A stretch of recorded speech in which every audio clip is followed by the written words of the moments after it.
My job is a jockey and to work horses and get them prepped for races.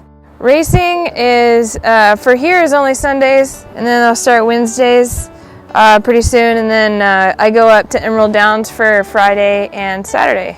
I wish there was more race days, but 3 is good enough. It's good because then the other time you get to work the horses, gallop some here and there, and figure out the ones you really like to work with and the ones that you don't click with.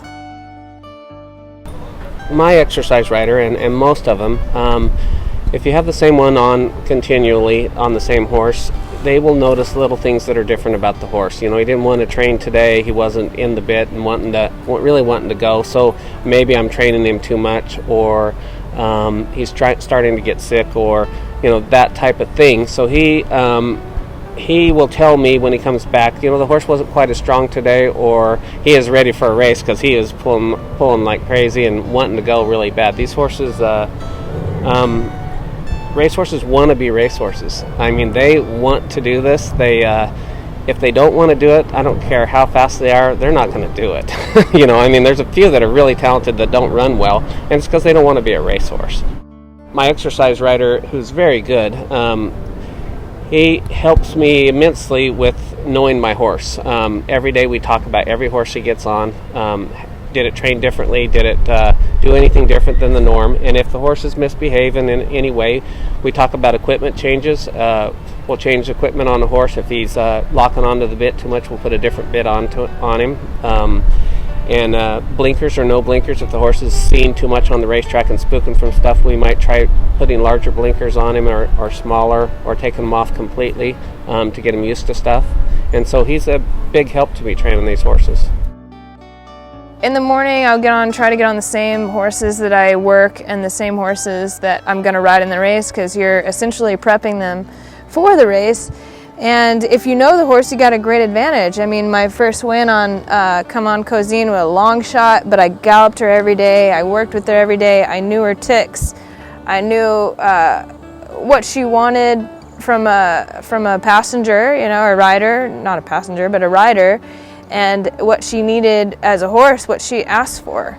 And it's that rapport that you get with them, and it can make all the difference, and you can win on a 20-1, 55-1 long shot if you really know them. And galloping, I get up in the morning, I get to the track at like 5:50, we get on horses at 6 o'clock, you take them around, and you jog them either the wrong way, and you try and feel them and feel if they're sore, feel if the horses are going to tell you whether there's a problem or whether they're happy, and bucking and playing is fun, you'll come back and say, oh, this horse is bucking and playing and squealing, it's happy, he's ready to fire, and there's a difference between that and a horse that's bucking and trying to get you off and mean, if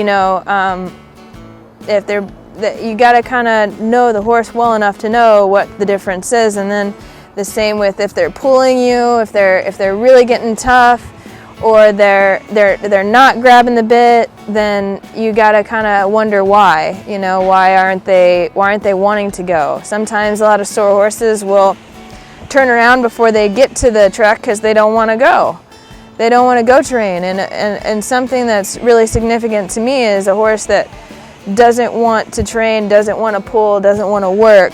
We got to figure out why. Because they always say a happy horse, will win. Happy horses win races.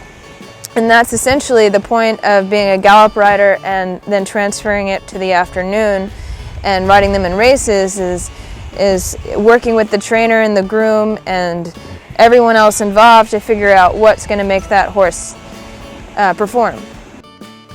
I go out there usually and I try and look at the horse's eye and see how they feel, and if you're able to pat them down and tell them hi, how are you doing, and just try and love on them a little bit, and so they get familiar with your voice. And if they don't know me, if they know me, I try and let them know, hey, it's me, I'm here, we're good. And you get up on the horse, try to keep the horse relaxed, tie your reins is the first thing I do. Then I'll put my feet in my stirrups once I get to the pony. when I get to the pony, I'll put my feet in, I'll get up on, and I'll feel, because it's different on every horse. I try and make sure, you know, it feels right, you know, adjust my stirrups, feel the saddle, move it around, make sure it's not slipping.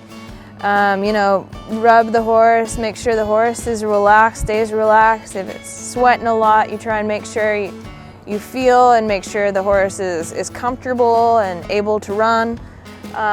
You jog it up and down and lope it a little bit to make sure that it warms up properly, just as if you were an athlete yourself about to run it. You know, I used to run cross country, and we would always do a little bit of stretching and jogging up and down to warm up before you go out there, and you know, you go as fast as you can, you want to be warm. And so you do that, and then when you get into the gate, the best thing to do is just make sure your horse is square in there, meaning all 4 feet are evenly placed. You don't want them to lean to one side or to the other, or their head cocked or anything like that, because then they won't come out straight. And so much of the race depends upon how you get out of the gate. And then when you fire, you know, I mean, when the gate's open, it's like surreal almost.